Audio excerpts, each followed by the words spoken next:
India, a subcontinent rich in culture, history, contrast, and diversity. 22 scheduled languages, 28 states, and 8 union territories.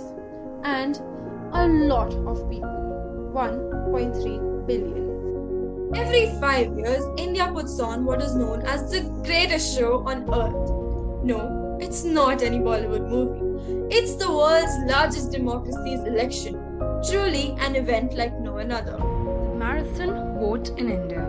More than 900 million people are eligible to vote. More than 8,000 candidates are vying for a seat in the lower house, and polling lasts for nearly 6 weeks. So needless to say that an election in the second most populous country on earth is complicated and elaborate. Being such an important event, elections should be as inclusive as possible for voters and contestants alike. One important part of democracy building is ensuring that all citizens participate in the electoral process. The inclusion and participation of youth, women, traditionally marginalized groups, minorities and indigenous peoples into election processes are important tools to strengthen the democratic processes. Innovations offered by electronic voting and counting can create a plethora of opportunities for a more inclusive election process. Certain groups of voters struggle to participate in traditional elections. For example, voters with disability may only be able to vote with assistance, which can violate their right to a secret ballot. Electronic voting machines can be designed with features to assist voters who are differently able to cast ballots unaided, enabling a country to better meet international electoral standards. For instance, voting machines may be designed with audio explanations to allow blind voters to vote unaided. Font size can be adjusted for visually impaired.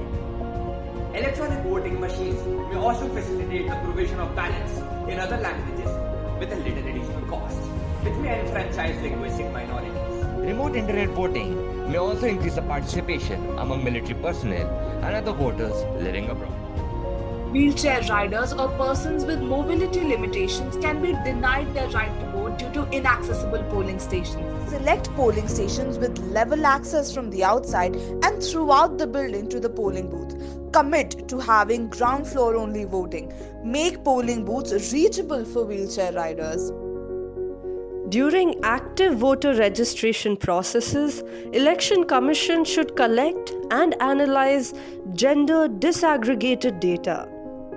Community outreach should take place in consultation and coordination with health officials to ensure that voters are aware of registration and can safely access this process.